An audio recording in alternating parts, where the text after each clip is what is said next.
परमेश्वरलाई महिमा भएको होस्। र हामी एउटा अहिले जुन हामीले कुरा सुनिरहेको थियौँ, पवित्रले भनेको थियो येशू जिउँदो हुनुहुन्छ भन्ने प्रुफ होइन परमेश्वरले गर्नुभयो उहाँको भाइको जीवनमा। पास्टर डेभिड जेम्सले भन्दै हुनुहुन्थ्यो, तपाईँको टेन्सन नमान्नुहोस्, मलाई जे माथिबाट आउँछ मैले त्यो भनेको, मैले सान्त्वना दिनु खोजेको होइन, अनि तपाईँको भाइ जुन मृत्युको मुखबाट फेरि गुजेर आइसकेको छ भन्ने कुरा गर्दै हुनुहुन्थ्यो। अझै यतिखेर हामी मण्डली अनि पास्टर डेभिड जेम्स मात्रै होइन, आज मण्डली सबैले प्रार्थना गरेको छ, सबैले प्रार्थना गरेको छ, र तपाईँहरू हाम्रो सबैको प्रार्थना छ। अनि परमेश्वरले निको पार्नु भएको छ। अझै धेरै परमेश्वरले काम गर्दै हुनुहुन्छ। हामी एउटा कोरस चाहिँ गाउन जिउँदो छन् यसो जिउँदो छन् भनेर अनि कोरस गाएर हामी आजको बाइबल स्टडीमा हामी प्रवेश गर्नेछौँ। जिउँदो छ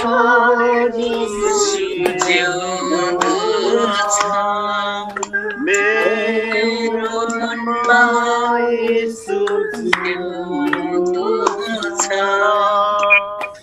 सङ्कटमा मेरो सहारा, ओ येशू सँगै जिउँदो छ, जिउँदो छ, जिउँदो छ, मेरो मनमा येशू जिउँदो छ, सङ्कटमा मेरो सहारा, येशू सँगै जिउँदो छ। प्रार्थना गर्नेछौँ अनि हर्क सरले लिड गर्नुहुनेछ। धन्यवाद दिन्छु प्रभु तपाईँलाई। धन्यवाद जिउँदो जीवित परमेश्वर तपाईँलाई महिमा दिन्छु प्रभु।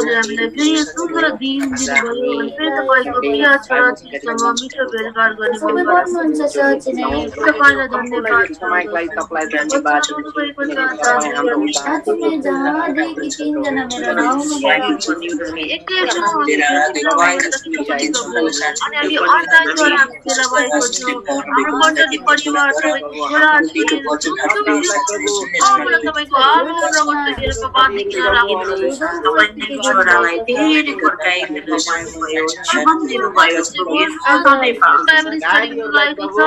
धेरैजनाको निम्ति हामीले प्रार्थना गरेको छौँ, विषय तपाईँसँग राखेको छौँ, सबैको ओ हालेलुया।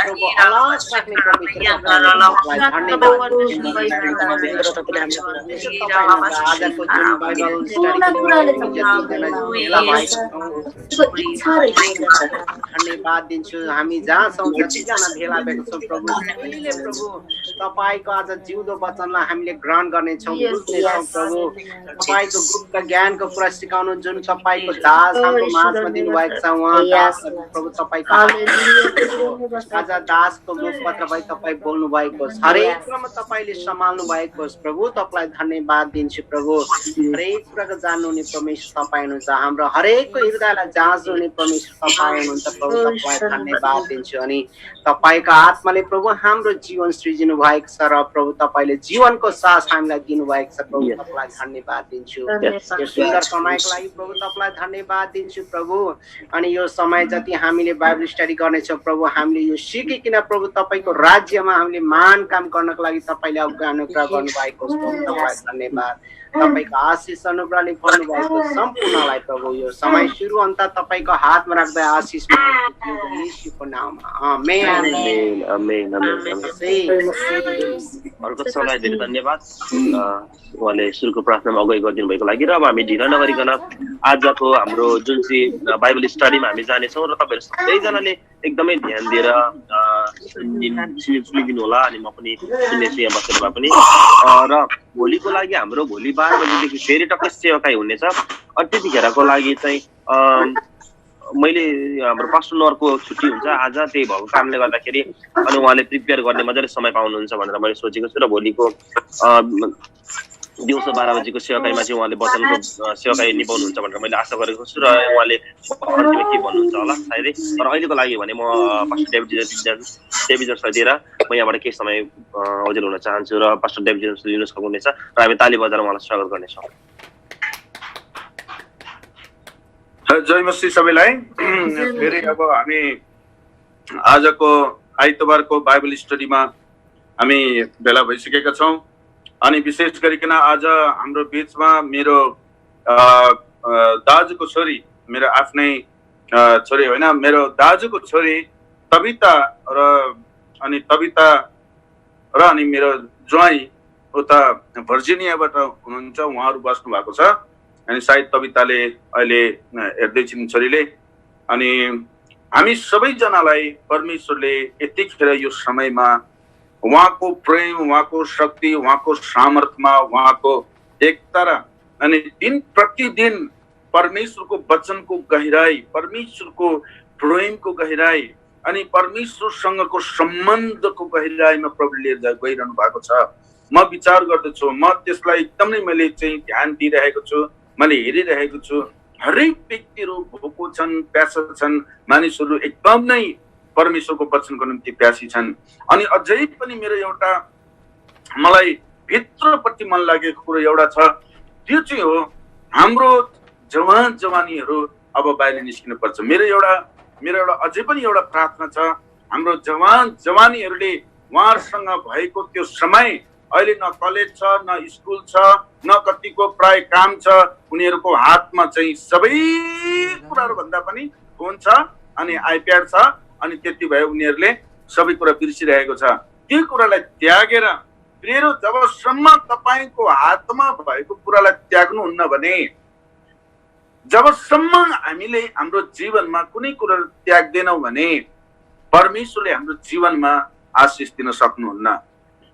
सो धेरै यस्ता साथी सङ्गीहरू छन् होला, धेरै यस्ता फेसबुकका साथी सङ्गत सम्बन्ध छ होला, तर प्रियहरू तपाईले संगति खोज्दै हुनुहुन्छ, तर परमेश्वरले त सम्बन्ध खोज्नुहुन्छ। So I am not looking for fellowship, I am looking for relationship. तर तपाईले त्यो फेसबुकमा भएको रिलेसनशिप खोज्दै हुनुहुन्छ भने तपाईले बाटो बिराउँदै हुनुहुन्छ। So be careful, so careful. त्यही भएर मैले यहाँनिर परमेश्वरको उपस्थितिमा रहेर बोलेका कुराहरू यो मेरो होइन, यो परमेश्वरको उपस्थितिमा बसेर प्रभुबाट प्राप्त गरेका कुराहरू हुन्। सो एकदम नै ध्यान दिएर हामी केही समय परमेश्वरको उपस्थितिमा रहनेछौँ। प्रियहरू सुन्नुहोस्, कुनै पनि कुराहरू हामी परमेश्वरलाई दिन्छौँ भने, कुनै पनि कुराहरू यदि हामी परमेश्वरलाई दिन्छौँ भने त्यो आराधनाभित्र पर्छ। कुनै पनि कुरा यदि हामीले परमेश्वरलाई दिन्छौँ भने त्यो आराधनाभित्र पर्छ। त्यही भएर परमेश्वरले यस संसारमा हामीबाट केही पनि खोज्नु भएको छैन, हामीबाट परमेश्वरले साँचो आराधना खोजिरहनु भएको छ। आज हाम्रो बिचमा म एउटा यस्तो व्यक्ति म ल्याउँदैछु बाइबलबाट, जो एउटै पदमा, बाइबलमा एउटै पदभित्र 6वटा उसँग भएको खुबीहरू छ। एउटै पदमा, त्यो कुनै पनि पद त्यो अरू पदमा हामी पाउँदैनौँ। बाइबलमा एउटा यस्तो पद छ जुन पदमा चाहिँ त्यो व्यक्तिको 6वटा खुबीहरू छन्। त्यसको बारेमा आज म भन्न चाहन्छु। सायद तपाईले यसलाई पहिला अध्ययन गर्नुभयो अथवा अध्ययन गर्नु भएन, अध्ययन गरेपछि पनि सायद यसलाई बुझ्नु भयो या भएन। म आज यस्तो व्यक्ति म ल्याउँछु, बाइबलमा एउटा पदमै 6वटा खुबी छ उसँग। त्यो कुराहरू आज हामी हेर्नेछौँ। एकदमै महत्त्वपूर्ण छ प्रियहरू, एकदमै महत्त्वपूर्ण छ यो कुरो। हामी हरेक विश्वासीहरू, हरेक परमेश्वरका छोराछोरीहरूले, विश्वास गर्नेहरूले, परमेश्वरको सेवा गर्नेहरूले यो नबुझी हुँदैन। म आज एउटा यस्तो रेभलेसन, म आज एउटा यस्तो प्रकाश लिएर आउँदैछु। यो बाइबल अध्ययन चाहिँ जुन हो, यो चाहिँ थियोलोजी होइन। बाइबल कलेजमा 3 वर्ष 4 वर्ष पढेका त्यो कुराहरू त्यस्तो होइन। यो अध्ययनबाट चाहिँ हाम्रो जीवन पूर्ण रूपले परिवर्तन हुने यो ट्रेनिङ हो। यसलाई चाहिँ हरेक आइतबार 5 देखि 7 बजेको यो बाइबल, यसलाई हामीले ट्रेनिङ भन्छौँ, बाइबल ट्रेनिङ, लिडर्स ट्रेनिङ। तपाईँ लगातार, अहिले पनि मैले कसैसँग भन्दै थिएँ, लगातार तपाईँहरू यो अध्ययनमा, यो आइतबारको अध्ययनमा 5 देखि 7 बजेसम्म बस्नुभयो भने 2 वर्षपछि हामी तपाईको नाम लिन्छौँ, तपाईको सबै कुराहरू गर्छौँ। तपाईले एउटा फर्म भर्नुपर्छ, हाम्रो न्यू लाइफ चर्चबाट एउटा फर्म हुन्छ, त्यो फर्म भर्नुपर्ने हुन्छ। र 2 वर्षपछि जति अब चर्चमा होस् अथवा अनलाइनबाट होस्, तपाईँ जति सहभागी हुनुहुन्छ उहाँहरूलाई हामी सर्टिफिकेट उपलब्ध गराउँछौँ। त्यो चाहिँ लिडर्स ट्रेनिङको सर्टिफिकेट हो। त्यो बकाइदा सर्टिफिकेट हुन्छ अनि हाम्रो लाइफ इन्टरनेसनलबाट तपाईँलाई उपलब्ध गरिन्छ। र जति पनि अनलाइनमा भएकाहरू, अमेरिकामा जति पनि अनलाइनमा बसेकाहरू, हामी त्यो समयमा कुनै ठाउँमा कुनै मण्डलीमा हामी कन्फरेन्स गर्छौँ। त्यो कन्फरेन्समा हामी तपाईहरूलाई ग्रेजुएसन दिन्छौँ। अनि यो चाहिँ तपाईहरू हरेकले तपाईहरूले सुन्ने लेख्न सक्नुहुन्न भने रेकर्ड गर्नुहोस्, अनि लेख्न सक्नुहुन्छ भने तपाईले यसलाई चाहिँ टिप्नुहोस्। तपाईले यसलाई आफ्नो जीवनमा, आफ्नो सेवकाईमा प्रयोग गर्नुहोस्। यो कुनै यसको जाँच हुँदैन, यसको कुनै इक्जाम हुँदैन।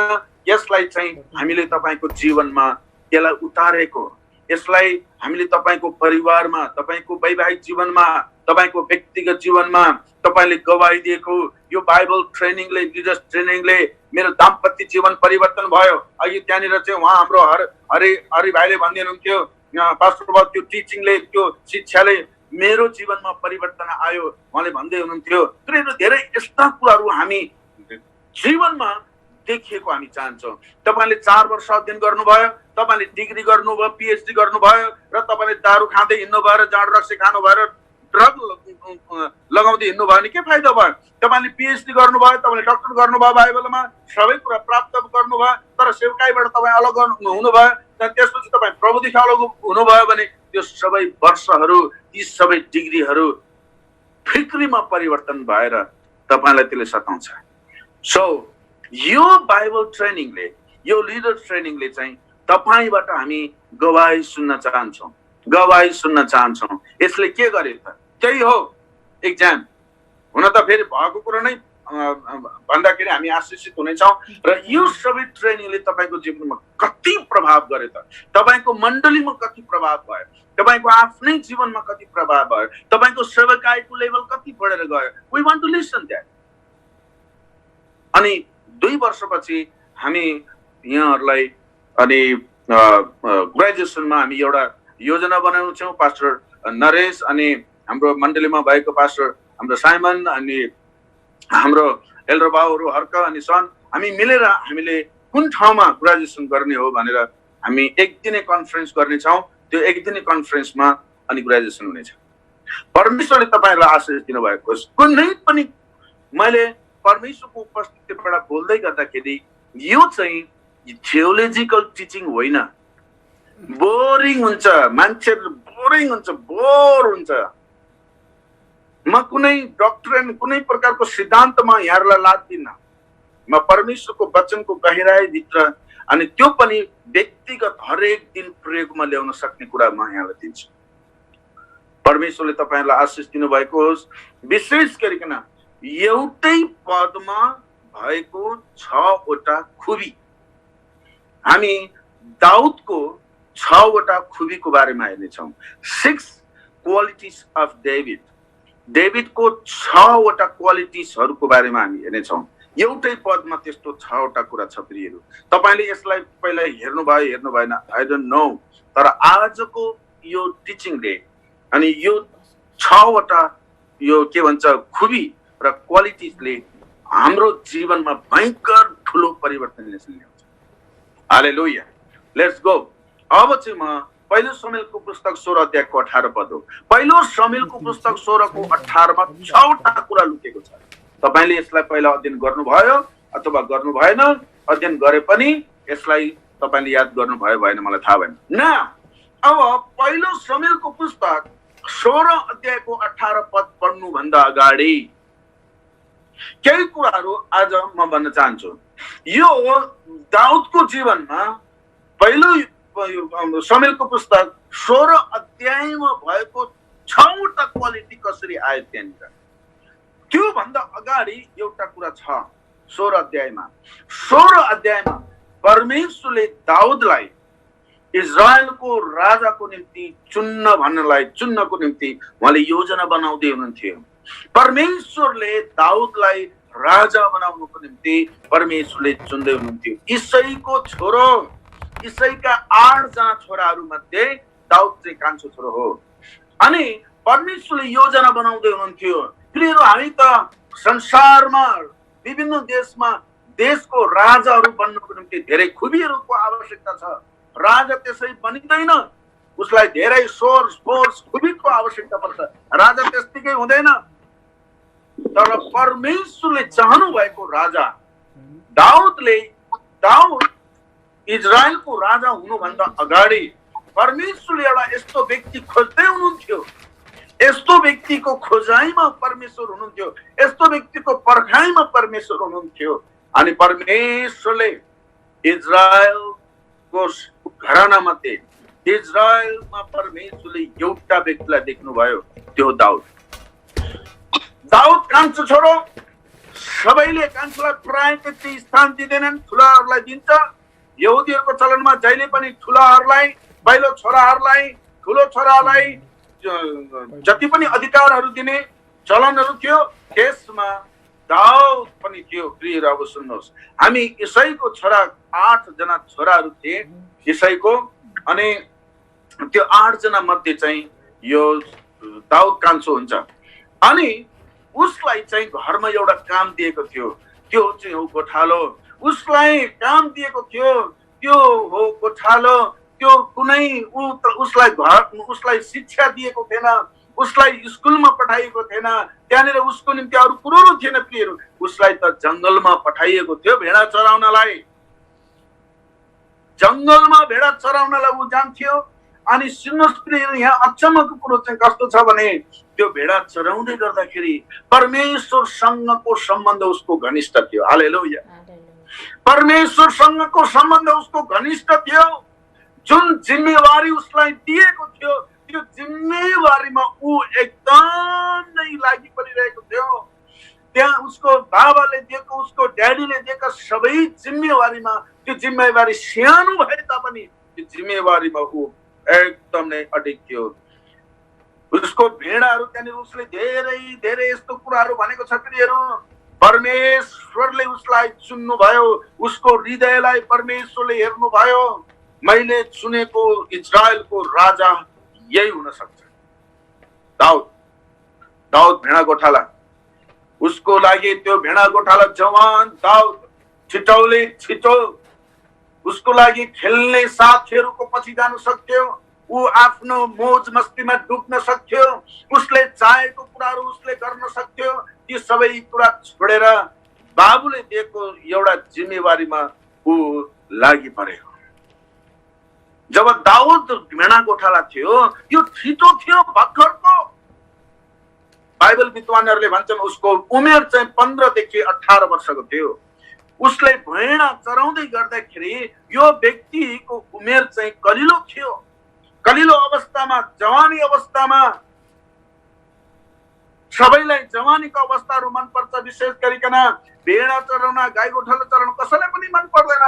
उनीहरू आफ्नो साथीसँगै, आफ्नो मित्रहरूसँग खुसी मनाउनु मनपर्छ। आफ्नो साथीहरूसँग उनीहरू चाहिँ रमाइलो गर्न मनपर्छ। तर दाउदले चाहिँ ती सबै कुरालाई छोडेर बाबाले दिएको, ड्याडीले दिएको जिम्मेवारीमा ऊ पुरा लागि परे। हालेलुया। सुन्नुहोस्, सुरुमै सानो उमेरमा नै दाउद उसको बाबाले भनेको, उसको ड्याडीले भनेको, उसको पिताले भनेको कुरालाई मान्छ। प्रियहरू, एउटा कुरो छ, हामीले प्रभु येशू ख्रीष्टको जीवनलाई हेर्न हो पनि उहाँ यति आज्ञाकारी हुनुहुन्थ्यो। परमेश्वरको पुत्र भएर पनि संसारको आफ्नो बाउ आमासँगको आज्ञाकारीमा आज्ञाकारी हुनुभयो। प्रभु येशू ख्रीष्ट उहाँ सिकर्मी हुनुहुन्थ्यो। अनि प्रभु येशू ख्रीष्टको बुबा सिकर्मी थिए, जोसेफ। रात दिन आफ्नो बाउ आमालाई सम्हाल्न उहाँले चाहिँ साथ दिनुहुन्थ्यो। प्रभु परमेश्वर भएर पनि उहाँ जहिले पनि संसारको पितासँग उहाँ आज्ञाकारी हुनुभयो। लिसन, एउटा आज के महत्त्वपूर्ण म कुराहरू भन्दैछु। जबसम्म यो संसारमा भएको आफूभन्दा माथिको व्यक्तिको अधीनमा रहँदैन नि, तबसम्म अभिषेक आउँदैन। भन्नुहोस् म सँगसँगै, अधीनता छैन भने अभिषेक आउँदैन। अभिषेक छैन भने आशिष आउँदैन। यो तीनटा कुरा सँगसँगै जान्छ, अधीनता, अभिषेकता, अभिषेक अनि बल्ल आशिष।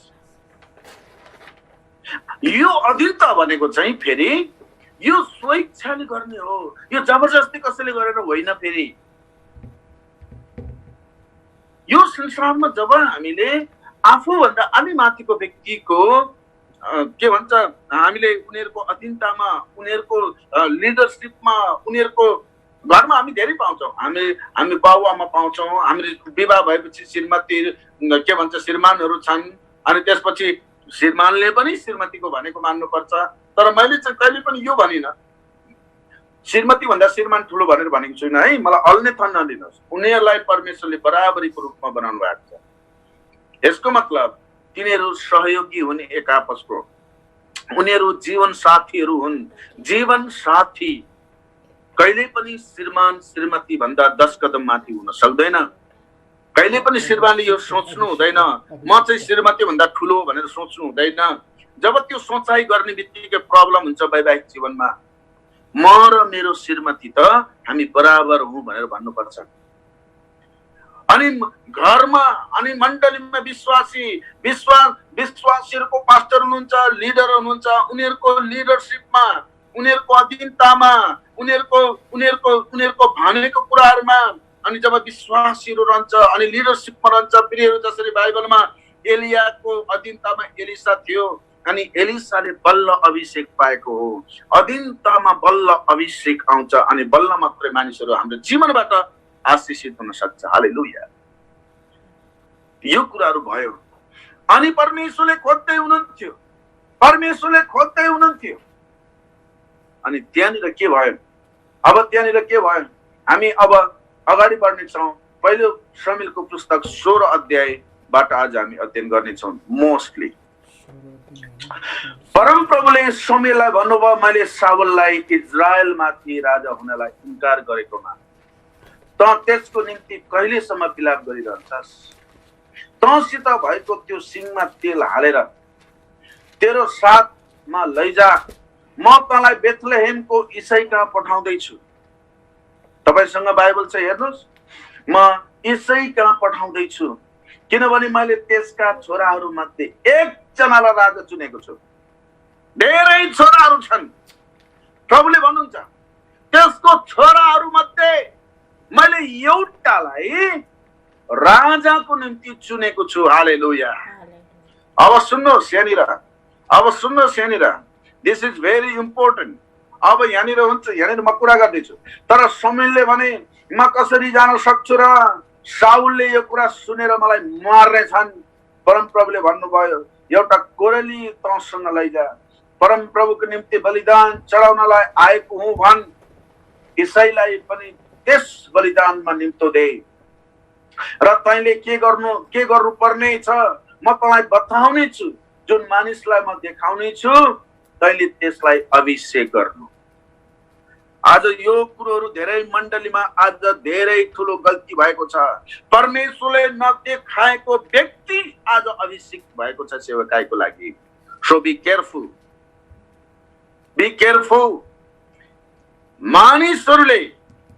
मानिसहरूले परमेश्वरका दासहरूले आज गर्ने धेरै ठुलो गल्ती। परम प्रभुले भन्नुहुन्छ मैले देखाएको मानिसलाई तैँले अभिषेक गर्नु, मैले देखाएको मानिसलाई तैँले अभिषेक गर्नु।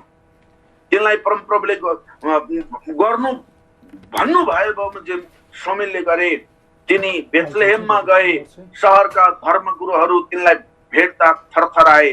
तिनीहरूले सोधे तपाईँ शान्ति साथ आउनुभयो? शमूएलले भने शान्ति साथ, म परम प्रभुको निम्ति बलिदान चढाउनलाई आएको हुँ। तिमीहरू आफूलाई शुद्ध गरेर बलिदानको निम्ति आओ। तब तिनले ईसाई र तिनका छोराहरूलाई शुद्ध गरेर बलिदानको निम्ति तिनीहरूलाई बोलाए। जब उनीहरू आए तब शमूएलले एलियाबलाई देखाएर विचार गरे, परम प्रभुको सामु उहाँका अभिषिक्त राजा यिनै नै रहेछन्। किनकि यो व्यक्ति एकदम नै हेर्नलाई के थियो। तर परम प्रभुले शमूएललाई भन्नुभयो, त्यो सुन्दर र अग्लो भए तापनि त्यसको ख्याल नगर, मैले त्यसलाई इन्कार गरेको छु। अब सुन्नुहोस्, ईसाईको ठुलो छोरालाई प्रभुले भन्नुहुन्छ त्यो अग्लो छ, सुन्दर छ भनेर त्यतातिर ख्याल नगर्नु, मैले त्यसलाई इन्कार गरेको छु। हामीले सोच्छौँ कि परमेश्वरको निम्ति यो कुरो ठिक होला, हामी सोच्छौँ कि परमेश्वरको निम्ति त्यो कुरो ठिक होला, हामीले यसो सोच्छौँ कि हाम्रो आँखाले जे राम्रो देख्छ त्यो कुराहरू प्रभुले दिनुभएको होला। Never never never never. हामी सोच्छौँ कि धेरै पटक परमेश्वरले मलाई चाहिँ एकदम सुन्दरै कुरा दिनुहुन्छ, जे कुरा दिनुहुन्छ सुन्दरै दिनुहुन्छ। त्यही भएर इन्डियामा एउटा धेरै ठुलो के भन्छ भेल गएछ, मान्छेहरू पानीमा डुबेछन्। तपाईँले देख्नु सुन्नुभयो होला न्युजमा, मान्छेहरूको घर विहीन भए, मान्छेहरूको घर खत्तम भए, मान्छेहरूको छोराछोरी त्यो पानीले बगाएर लिएर गयो। अनि त्यसपछि चाहिँ त्यहाँनिर एउटा समाचार भन्ने व्यक्तिले एउटा आइमेको श्रीमान हराएछ। अनि त्यो व्यक्तिलाई चाहिँ उसले भनेछ, तपाईँको श्रीमान कति अग्लो हुनुहुन्थ्यो, तपाईँको श्रीमान कस्तो देखिनुहुन्थ्यो, तपाईँको श्रीमान कस्तो थियो भनेर भन्दाखेरि चाहिँ उसले भने मेरो श्रीमान त अग्लो हुनुहुन्थ्यो, मेरो श्रीमान त साह्रै राम्रो हुनुहुन्थ्यो, मेरो श्रीमान त देख्दामा एकदम ह्यान्डसम हुनुहुन्थ्यो। अनि उहाँ चाहिँ अनि त्यसपछि अर्को साथीले भने ए तेरो श्रीमान कहिले ह्यान्डसम भयो, तेरो श्रीमान कहिले अग्लो थियो। अनि त्यो श्रीमतीले त्यो आइमीले अरे अरे ये तो सब समाचार करने वाला है, खोजने वाला है। अब यिनीहरू समाचार वाला हुन्, यिनीहरू खोज्ने मान्छेहरू नि, यिनीहरूले खोज्यो भने मेरो निम्ति राम्रै त खोज्लान् नि। सो धेरै पटक हामीले सोच्छौँ कि जे कुरा परमेश्वरबाट आउँछ त्यो सुन्दरै आउँछ, त्यो राम्रै आउँछ। परमेश्वरले नराम्रो कुरा दिनुहुन्न, मलाई मन नपर्ने कुरा दिनुहुन्न भनेर सोच्छौँ। त्यस्तो धेरै पटक हुँदैन प्रियहरू, त्यस्तो धेरै पटक हुँदैन। हामीलाई मन नपर्ने, हामीलाई इच्छा नलाग्ने, हामीलाई इरिटेट गर्ने, हामीलाई दिन प्रति रिस उठाउने व्यक्ति सायद हाम्रो जीवनमा प्रभुले जोडिराख्नु भएको हुन्छ। अनि हामी सोच्छौँ कि धेरै पटक श्रीमान र श्रीमतीले सोध्छ, ओहो मैले विवाह त एकदम नै मैले इमोसनमा गरेँ, मैले विवाह त धेरै एकदम नै मैले झुक्केर गरेँ। धेरै पटक श्रीमान श्रीमतीले आफूलाई उनीहरूले दोष ल्याउँछन्, मैले त झुक्केर बिहा गरेको हो तसँग, मैले परमेश्वरको इच्छालाई मैले खोजिनँ, झुक्केर बिहा भएको, झुक्केको हो म तसँग। प्रियहरू, यी सम्पूर्ण कुराहरू हामीले बोल्नु हुँदैन। अनि सुन्नुहोस्, आज हामी धेरै कुरा गर्नेछौँ। अनि यहाँनिर परमेश्वरले एउटा राजा खोज्दै हुनुहुन्थ्यो। अब त्यो कस्तो छ, कस्तो राजा खोज्दै हुन्छ? परमेश्वरले भन्नुभयो त्यो ईसाईको ठुलो छोरालाई प्रभुले इन्कार गर्नुभयो। त्यो अग्लो भए तापनि, त्यो सुन्दर भए तापनि त्यसको ख्याल नगर, किनकि मैले त्यसलाई इन्कार गरेको छु। परमप्रभुले मानिसले चाहिँ हेर्नुहुन्न, मानिसले रूप हेरेर विचार गर्छ, तर परमप्रभुले चाहिँ हृदयभित्र हेरेर विचार गर्नुहुन्छ। तब ईसाईले अभिनावलाई बोलाए, एलियाब अभिनावलाई बोलाए र शमूएलको सामुन्ने हिँड्न लाए। तर शमूएलले भने होइन, परमप्रभुले यिनलाई पनि चुन्नु भएको होइन। तब ईसाईले सुम्मालाई हाजिर गराए, तर शमूएलले भने परमप्रभुले यिनलाई पनि चुन्नु भएको होइन। ईसाईले आफ्ना 7 जना छोराहरूलाई शमूएलको अघि हाजिर गराए, तर तिनले भने परमप्रभुले यिनीहरूमा कसैलाई पनि चुन्नु भएको छैन। तब शमूएलले सोधे, के सबै यति नै हुन्? ईसाईले जवाब दिए, अझै कान्छो पनि छ, तर त्यो त भेडा चराउँदैछ। शमूएलले ईसाईलाई भने, त्यसलाई बोलाऊ, त्यो नआउन्जेल हामी बस्ने छैन। यसकारण ईसाईले तिनलाई ल्याउनलाई मानिस पठाए। तिनी राता राता गाला भएका, चम्किला आँखा भएका सुन्दर युवक थिए। परमप्रभुले भन्नुभयो, उठेर त्यसलाई अभिषेक गर, व्यक्ति यही हो। ताली बजाएर परमेश्वरलाई महिमा दिनुहोस् प्रियहरू, हालेलुया। त्यहाँनिर परमेश्वरले भन्दै हुनुहुन्छ, अब उठेर यसलाई अभिषेक गर, व्यक्ति यही हो। शमूएलले तेल भएको सिंह लिएर तिनका दाजुका सामु तिनलाई अभिषेक गरे। तब परमप्रभुका आत्मा दाउदमाथि आउनुभयो र तिनलाई त्यस दिनदेखि उसो तिनीसँग रहनुभयो। त्यसपछि समुएल रामाको बाटो लाग्यो। अब सुन्नुहोस्, परमप्रभुका आत्माले साउललाई त्याग्नु भयो। यहाँनिर अलरेडी एउटा राजा छ, त्यो राजालाई परमेश्वरले अभिषेक गर्नुभएको थियो साउललाई। साउल राजा थियो अभिषेक भएर, तर उसको जीवनमा परमेश्वरले उसलाई चुन्नु भएन। उसको व्यवहारले गर्दा, उसको लापरवाहीले गर्दा परमेश्वरको अभिषेक उसबाट हटेर गयो। यो छवटा खुबी हामीले हेर्नुभन्दा अगाडि, छवटा खुबी हामीले हेर्नुभन्दा अगाडि हामी आज यो कुराहरू चाहिँ हेरौँ प्रियहरू। अब सुन्नुहोस् के हुन्छ। अनि परमप्रभुबाटको एउटा हानिकारक आत्माले उनलाई बेला बेलामा पक्रन्थ्यो। साउलका सेवकहरूले उहाँलाई भने, हजुर हेर्नुहोस्, परमप्रभुबाट एउटा हानिकारक आत्माले तपाईँलाई पक्रन्छ। हजुरका सामान्य भएका सेवकहरूलाई गएर वीणा बजाउन सक्ने कुनै मानिसलाई खोजेर ल्याउने हुकुम दिनुहोस्। अनि जब परमप्रभुबाट त्यो हानिकारक आत्मा हजुरका आउँछ, त्यस बेला त्यस मानिसले बजाउँछ र हजुर निको हुनुहुनेछ। त्यो पुरानो समयमा त्यहाँनिर येशू हुनुहुन्थेन शरीरमा, तर आत्मामा उहाँ येशू हुनुहुन्थ्यो त्यहाँनिर। अब सुन्नुहोस्, यहाँनिर के हुँदैछ, एउटा बाजा बजाउनको कारणले गर्दा मान्छे निको हुने। त्यहाँ येशूको नाउँमा प्रार्थना भएन। साउललाई जुन दिनमा परमेश्वरको आत्माले छोडिदिनु भयो अनि अर्को आत्माले पक्रियो, परमेश्वरको आत्मा, पवित्र आत्माले तपाईको जीवनलाई छोड्ने बित्तिकै अर्को आत्माले तपाईलाई पक्रिदिन्छ। सुन्दै हुनुहुन्छ? सुन्दै हुनुहुन्छ? मलाई कोही व्यक्ति यहाँनिर एकजना भिडियो अफ गरिरहनु भएको छ, मलाई थाहा भने हेरिरहनु भएको छ कि छैन। कुनै व्यक्तिलाई मेरो अगाडि राखिदिनु होला। यो एउटा के भन्छ, एकदम ब्ल्याङ्क मात्रै आइरहेको छ। तपाईँले सुनिरहनु भएको छ कि छैन मलाई थाहा भएन। आई वान्ट टु नो, मान्छेले हेरिरहेको छ कि छैन, I want to know. Alright, अनि त्यो बरी एलिनाले गर्छिन्। अलराइट, साइमन दाजुको क्यामेरा होला, त्यो पछाडि फर्केको छ होला। एउटा यहाँ तपाईँले भन्नुभयो नि, तपाईँको दाजुको छोरी कविताको क्यामेरा अफ छ, एउटा यो हाम्रो मम्मीको क्यामेरा अफ छ। ल हुन्छ, ठिक छ। कोही यस्तो व्यक्तिको राख्दिनु, किनकि मलाई ब्ल्याङ्क हुँदाखेरि चाहिँ मान्छेले हेरिरहेको छ कि छैन मैले चाल पाउन सकिनँ। अनि नसुनेको हो कि होइन, किनभने पास्टर यो पनि तपाईँ र हामी बोल्दाखेरि मात्रै तपाईँको फोनमा चाहिँ बोल्ने मान्छे मात्रै अगाडि आउँछ पास्टर। ल ओके, मान्छेले सुन्दै हुनुहुन्छ नि, सबैको साइलेन्ट छ यसको मतलब। अलराइट, सुन्दै हुनुहुन्छ, मैले देखिरहेको छु। अलराइट, गुड जब।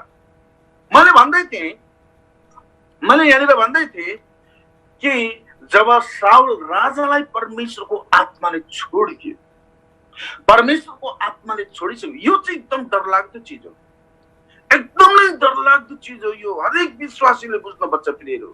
परमेश्वरले एकपटक अधिकार दिइसकेपछि, परमेश्वरले आफ्नो आत्मा र अभिषेकले भरिसकेपछि हामी त्यसलाई गुमाउने हुनु हुँदैन। यहाँनिर साउल राजाले अधिकार पाइसकेपछि परमेश्वरले जो चाहनु भएको थियो उसले त्यो गरेन। त्यही भएर परमेश्वरको आत्माले छोडिदिनु भयो। जुन दिनमा परमेश्वरको आत्माले छोडिदिनु भयो, त्यहाँनिर अर्को आत्माले आएर ग्रस्त पार्यो, अर्को आत्माले पक्रियो अनि पटक पटक त्यहाँनिर भन्छ पटक पटक दुःख दिने गर्यो। त्यहाँ हानिकारक आत्मा भनेर भनेको छ। हानि गर्ने आत्मा जुन समयमा पवित्र आत्माले छोड्ने बित्तिकै अर्को हानिकारक आत्मा आयो। अब म तपाईलाई भन्छु, तपाईले जतिजनाले सुन्दै हुनुहुन्छ, पवित्र आत्माको शक्ति र सामर्थ अभिषेक तपाईमा छ भने कुनै पनि हानिकारक कुराले तपाईलाई छुँदैन। Hallelujah. This is a fact. यो एकदमै साँचो कुरो हो। साउललाई परमेश्वरको आत्माले छोड्ने बित्तिकै त्यहाँ हानिकारक आत्माले ग्रस्त पार्यो। आज धेरै व्यक्तिहरू मलाई एकदम दुःख लागिरहेको छ। पास्टरहरूलाई, अगुवाहरूलाई, धेरै व्यक्तिहरूलाई यो यो भाइरसले आक्रमण गर्दाखेरि मलाई यस्तो चिन्ता यस्तो फिक्री लागिरहेको छ। कहाँ गयो उहाँहरूसँग भएको अभिषेक? कहाँ गयो त पवित्र आत्माको अभिषेक? यदि पवित्र आत्माको अभिषेक र सामर्थ भइरहेको भए कुनै पनि हानिकारक कुराले छुनी थिएन प्रियहरू। तपाईँ this is very important, this is very important. यदि तपाईँ परमेश्वरको शक्ति र सामर्थ र अभिषेकमा रहनुभयो भने कुनै पनि हानिकारक कुराले छुने पनि छैन, पक्रने छैन, ग्रस्त पार्ने छैन। इमिडिएटली तुरुन्तै जुन आत्माले साउललाई छोडिदियो त्यो समयदेखि at the same day in same time त्यहाँनिर हानिकारकको आत्माले त्यो साउल राजालाई पक्रिन्छ अनि पटक पटक त्यो आत्माले त्यो व्यक्तिलाई हानिदिन्छ, पटक पटक। प्रियहरू, त्यहाँनिर भनेको छ यो शैतानले पठाएको आत्मा होइन, यो आत्मा त परम प्रभुबाट आएको थियो। अब जुन कुराहरू संसारमा भएको छ नि, यो शैतानलाई दोष नदिनुहोस्, शैतानले केही पनि कुरा गर्न सक्दैन जबसम्म परमेश्वरले त्यसलाई छोडिदिनुहुन्न, जबसम्म परमेश्वरले त्यसलाई चाहिँ पर्मिसन दिनुहुन्न। यहाँनिर भनिन्छ परम प्रभुबाटको एउटा हानिकारक आत्माले साउललाई त्यही बेलामा पक्रियो जुन बेलामा परमेश्वरको आत्माले छोडिदिनु भयो। एउटा हानिकारक आत्मा, एउटा हानि नगर्ने आत्मा, एउटा आशिष, एउटा अभिषेक, एउटा जीवन दिने आत्मा, एउटा मृत्यु ल्याउने आत्मा। Listen, this is very important. जबसम्म यो कुरोको गहिराईमा आज हामी जाँदैनौँ नि, हामीले गरेको सेवकाई, हामीले गरेको आराधना, हामीले गरेको कुनै पनि कुरा व्यर्थ छ। अभिषेकको कुरा मैले गरेँ, यो अभिषेक त परमेश्वरले दिने कुरा हो। पास्टरले टाउको माथि हात राखेर बोल छिटो अन्य भाषा भनेर यो आउने होइन। यदि यस्तो गर्दै हुनुहुन्छ भने पनि होशियारी हुनु पर्यो, यदि यस्तो गर्दै हुनुहुन्छ भने पनि होशियारी हुनु पर्यो। It is not you giving Holy Spirit, it is Jesus Christ. Hallelujah. यो प्रियहरू, त्यहाँनिर यूहन्नाले यस्तो भन्छन्, म त पश्चातापको बप्तिस्मा तिमीहरूलाई म पानीको बप्तिस्मा दिन्छु, तर म पछि एउटा आउने म भन्दा पनि उहाँ शक्तिशाली हुनुहुन्छ, उहाँले तिमीहरूलाई पवित्र आत्मा र आगोले बप्तिस्मा दिनुहुन्छ। हालेलुया। पवित्र आत्मा र आगोले बप्तिस्मा दिने चाहिँ येशू हुनुहुन्छ। It is not a pastor. उहाँहरूले त हात राखिदिने मात्रै हो, उहाँहरूले प्रार्थना गरिदिने मात्रै हो अनि उहाँहरूद्वारा परमेश्वर बग्नुहुन्छ। तर धेरै पटक धेरै मण्डलीहरूमा चाहिँ जबरजस्ती बोल कि बोल, मैले जे भन्छु त्यही बोल। अरे तपाईँले जे भन्नुहुन्छ त्यही बोल्नुको लागि मलाई किन दुःख दिनुहुन्छ? तपाईँले जे भनेको कुरो मैले बोल्ने हो भने मलाई सिधै राम्रैसँग ल भन्न भाइ, यस्तो भन्नुहोस्, ल बहिनी यस्तो भन्नुहोस् भनेर सिधा सिधा नकराइकन, नहल्लाइकन, नधकलिकन राम्रैसँग भन्नुहोस् न, म भनिहाल्छु। तपाईँले सिकाएको कुरो मैले भन्ने हो भने, तपाईँले बोलेको जस्तै मैले बोल्ने हो भने मलाई दुःख नदिकन बोल्न सिकाउनुहोस् न। किन टाउको समातेर मलाई लडाएर बोल भनेर भन्नुहुन्छ? सो दिस इज भेरी रङ। यदि मण्डलीमा तपाईँ जुन ठाउँमा यसरी जबरजस्ती लडाउने र उछार्ने र पछाड्ने र धक्काल्ने छ भने यु बी केयरफुल। मैले आज 27 वर्ष भयो परमेश्वर चङ्गाई छुटकारा अगमबाणीको सेवकाईमा प्रयोग गर्नु भएको। मैले कुनै पनि यस्तो दिन र क्षण छैन, मलाई याद छैन कुनै व्यक्तिलाई मैले मेरो शारीरिक बलले मैले धक्कालेँ, शारीरिक बलले मैले त्यसलाई लडाएँ जबरजस्ती। मसँग त्यो अहिलेसम्म कुनै त्यस्तो छैन। मलाई याद छैन मैले त्यस्तो कुनै पनि दिन त्यस्तो गरिनँ। जानी मैले जबरजस्ती कसैले त्यस्तो गरिनँ। तर मैले छुनुभन्दा अगाडि मान्छे ढल्छन् भने त्यो not me, it is not me, it is God. Hallelujah. प्रिय, यो धेरै महत्त्वपूर्ण छ। अनि यो साउल राजालाई जुन जुन दिन आत्माले छोड्यो त्यो दिन उसको सिंहासन पनि उसले गुमाउनु पर्ने भयो।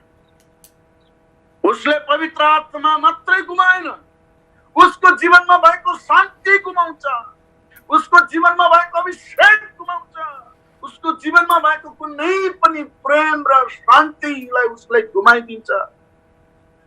He is no more king।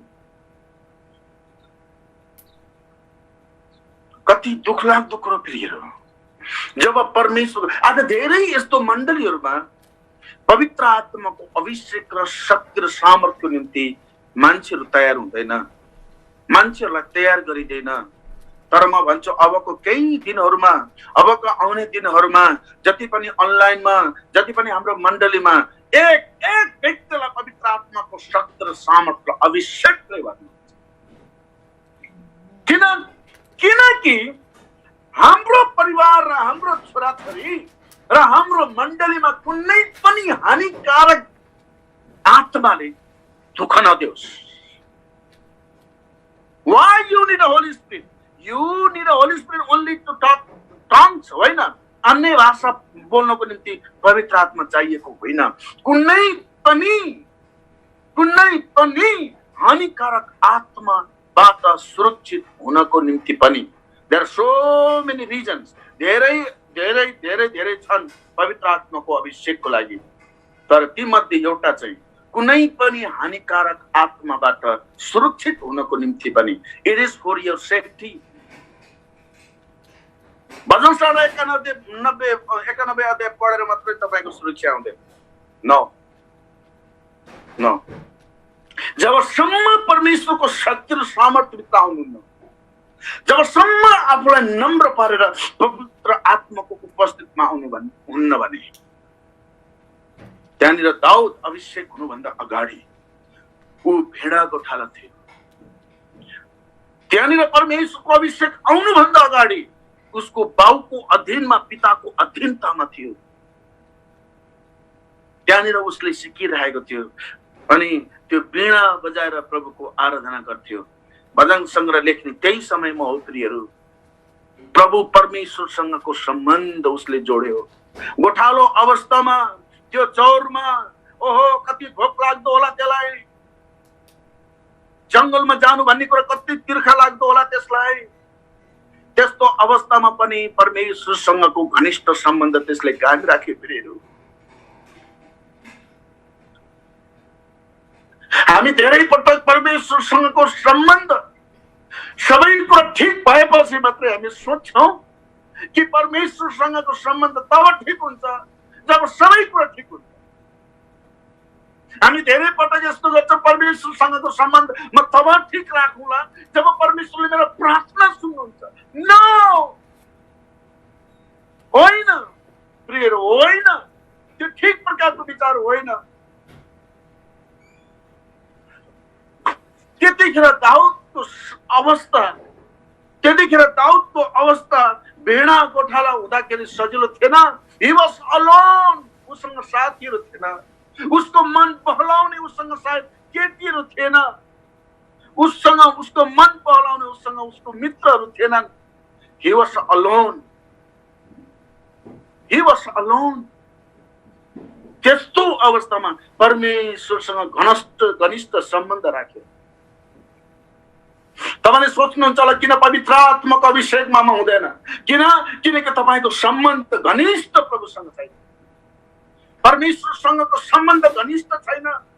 त्यो भोक र त्यो प्यास, उहाँसँगको सम्बन्धमा त्यो भोक र प्यास छैन। हामीले धेरै भजन सङ्ग्रह दाउदले आँसुको साथमा लेखेको छ, पीडाको साथमा लेखेको छ, टुक्रिएर लेखेको छ भजन सङ्ग्रहहरू। त्यसरी उसको सम्बन्धमा हुँदै गर्दाखेरि उसले कोर्छ भन्छ। त्यसपछि परमेश्वरले त्यो व्यक्तिलाई खोज्नु भयो। मेरो हृदयको व्यक्ति, दाउदको अर्थ हो, नामको अर्थ हो परमेश्वरको हृदयको नजिकको व्यक्ति। कुनै पनि बाइबलमा हामी पाउँदैनौँ परमेश्वरको हृदयको नजिकको व्यक्ति भनेर। एउटा मात्रै थियो, त्यो दाउद। अनि परमेश्वरले चाहिँ उसलाई त्यो के भन्छ इजरायलकै राजा हुनको लागि योजना बनाउनु भयो। दाउदले कहिले पनि सोचेन म त के हुँ, गोठाला हुँ। कहिले पनि गोठालो राजा हुँदैन, कहिले पनि गोठालो राजा हुँदैन। राजकीय घरानामा जन्मेको व्यक्ति मात्रै राजा हुन्छ। इसै त परमेश्वरको भय मान्ने, उसको बाउ परमेश्वरको उपस्थितिमा रहने एउटा परिवार थियो, त्यति मात्रै। तर उनीहरूले चाहिँ राजाहरूका राजा परमेश्वरको भय डर मान्थे। हालेलुया। सुन्नुहोस् यहाँनिर। अनि त्यसपछि के हुन्छ? 17 पद, यसकारण साउलले आफ्ना सेवकहरूलाई भने राम्रोसँग बजाउने कुनै एउटा मानिसलाई खोज र त्यसलाई मौका ल्याऊ। उनका सेवकहरू मध्ये एउटाले भने बेथलेहेमका इसाईका छोराहरू मध्ये एकजनाले वीणा बजाएको मैले देखेको छु। अब 18 पद हेर्नुहोस्। 18 पद यहाँनिर 6वटा कुरा छ। सबैले पहिलो शमूएलको पुस्तक 16 अध्यायको 18 पद हेर्नुहोस्। त्यो 18 पदमा 6वटा कुरा लुकेको छ। 6वटा कुरा तपाईले पढ्नु, सायद तपाईले पाउनुहुन्न, म तपाईलाई भन्छु 6वटा कुरा। 1 नम्बरमा अब हामी हेर्ने छौं। अब यहाँनिर बेथलेहेमका इसाईका छोराहरू मध्ये एकजनाले वीणा बजाएको मैले देखेको छु। वीणा बजाएको मैले देखेको छु। अनि त्यो वीणा बजाउने एउटा खुबी, आराधना गर्ने सिपालु, आराधना गर्नलाई सिपालु थियो। हालेलुया। वो आराधना गर्नलाई सिपालु 1 नम्बरमा, यो वीणा बजाउनलाई सिपालु थियो। दाउद वीणा बजाउनलाई सिपालु थियो। 18 पदमा हामी हेर्छौं। 1 नम्बरमा ऊ अर्को भाषामा भन्नु पर्दा ऊ वीणा त्यत्तिकै बजाउँदैन थियो। ऊ वीणा त प्रभुको आराधना गर्दाखेरि बजाउँथ्यो। हालेलुया। वीणा तब बजाउँथ्यो उसले परमेश्वरको आराधना गर्दा उसले बजाउँथ्यो। आराधना गर्नलाई धेरै सिपालु थियो दाउद। हालेलुया। धेरै सिपालु आराधनाको लागि। प्रियहरू, आराधनाको लागि एकदम सिपालु। हामी यूहन्नाको पुस्तक 4को 23 पदमा हामी हेर्छौं, त्यहाँनिर छ परमेश्वरले आराधना गर्ने व्यक्तिलाई खोज्दै हुनुहुन्छ। यस्तो व्यक्ति खोज्दै हुनुहुन्छ। त्यहाँनिर भनेको छ 23 पदमा, जब बेला आइरहेको छ, तर त्यो बेला अहिले हो जब सच्चा आराधकहरूले पितालाई आत्मा र सत्यतामा आराधना गर्नेछन्। किनकि आराधना गर्ने यस्तै आराधकहरूलाई नै पिताले खोज्नुहुन्छ। आज आराधना गर्नलाई सिपालु आराधक प्रभुले खोज्दै हुनुहुन्छ। सिपालु आराधक। अनि यहाँनिर यो दाउद आराधना गर्नलाई धेरै सिपालु थियो। यति सिपालु वो आराधना गर्न सिपालु थियो। आराधना गर्न सिपालु, उसको खुबी मध्ये, उसको ट्यालेन्ट मध्ये, उसको क्वालिफाइडहरू थियो नि, क्वालिटीहरूमा, उसको क्वालिटीहरूमा 1 नम्बरको क्वालिटी के हो? आराधना गर्नलाई सिपालु। हामी विश्वासीहरूसँग हामीसँग धेरै यस्तो खुबीहरू छ होला, तर त्यसमा मध्ये तपाईसँग आराधना गर्ने खुबी छैन भने, आराधना गर्न सिपालु हुनुहुन्न भने तपाईसँग केही पनि छैन। नम्बर 1 आराधना गर्नलाई सिपालु। त्यही भएर परमेश्वरले दाउदलाई यही हो व्यक्ति, उठ अभिषेक गर। हालेलुया।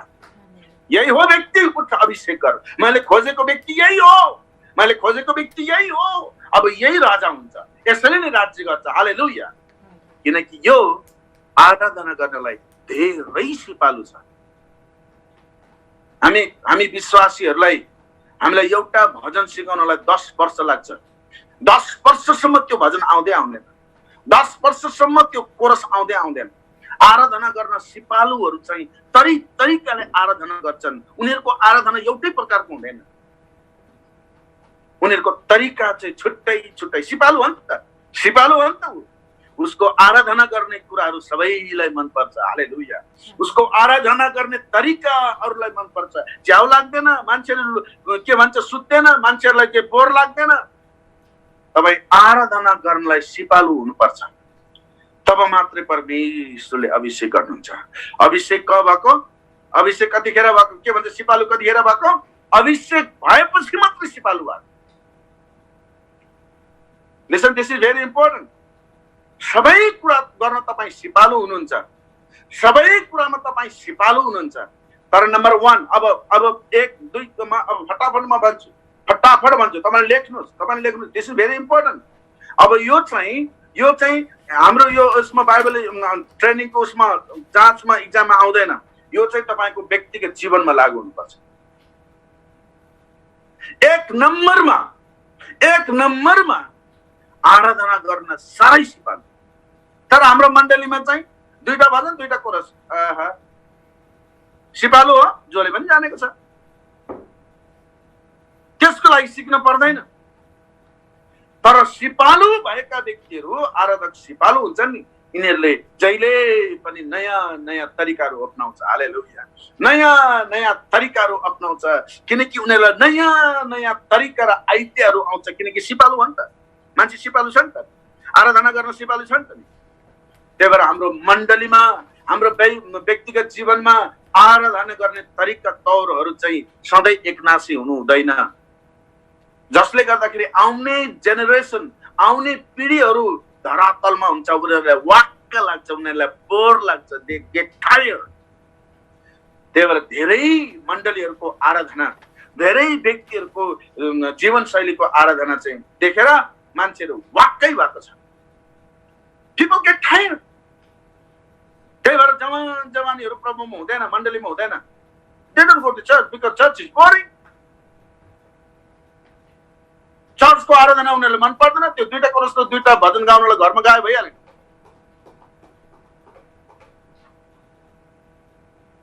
नो तपाईको जीवनमा आराधना बोर हुनु हुँदैन। तपाईको जीवनमा आराधना जहिले पनि नयाँ हुनुपर्छ।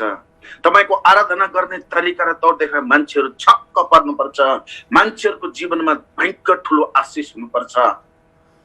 प्रियहरू, तपाईँ गाउन जान्नुपर्छ, तपाईँ बजाउन जान्नुपर्छ भन्न खोजेको पनि होइन, तर कति गाउन जाने र बजाउन जान्नेले मात्रै एउटै पाराले मात्रै 10 वर्ष 20 वर्षसम्म त्यही 2टा भजन र 2टा कोरस, खाली खुसी मनाऊ, आजको दिन जहिले पनि त्यही कोरस। सिपालुहरूले यस्तो गर्दैन। आजको दिन उनले सिर्जिएका खुसी मनाऊ। अरे त्यो त सन्डे स्कुलका नानीहरूले गाउने कोरसहरू, घुँडासम्म होइन कम्मरसम्म, यही हो, यही यति मात्रै हो। त्यहाँभन्दा माथि बढ्नुहुन्न तपाईँ, त्यहाँभन्दा अरू जान्नु भएको छैन। यही घुँडासम्म होइन कम्मरसम्म होइन, यति मात्रै जान्नु भएको छ। 10-15 वर्ष भइसक्यो, त्यस्तै हुन्छ तपाईँको सेवकाई। हेलो, खै त नयाँपन, मान्छेलाई जोस आउने कुराहरू, मान्छेलाई wow praise and worship, this is a praise and worship, मैले चाहेको प्रेज एन्ड वर्शिप, वाउ भन्नुहोस् न। किनकि प्रार्थना के भन्छ, आराधना गर्ने व्यक्तिहरू जब खुबी भएको हुन्छ नि, सिपालु हुन्छ नि, उनीहरूलाई थाहा हुन्छ, दे आर सो ट्यालेन्टेड आराधना गर्नलाई। प्रभुको आराधना गर्न पनि सिपालु। मान्छेलाई चाहिँ बदमास गर्न साह्रै सिपालु हुन्छ, सिकाउनै पर्छ। बदमास गर्न यति सिपालु हुन्छ मान्छेहरू, तिनीहरूलाई सिकाउनै पर्दैन। तर परमेश्वरको आराधनाको लागि चाहिँ पटक हात उचाल भन्नु पर्छ। जानेर उचाल्दैन, पटक भन्नुपर्छ, आवाज उठाउने, हात उठाउने, ताली बजाउने, नाच्ने, अलिकति प्रभुको मान्छेहरू त्यो भन्दा संगति सिद्धिन्छ। प्रियहरू, तपाईको आराधनाको जीवन यस्तो आशिषमय हुनुपर्छ। तपाईँ स्वयं मण्डलीमा जाँदा, स्वयं मान्छेहरू मण्डलीमा आउँदा मान्छेको जीव, यदि तपाईँ सिपालु आराधक हो भने तपाईको नयाँपन र तरिका तौरले देखेर मान्छे परिवर्तन हुन्छ। यस, यो हो नि त तरिका।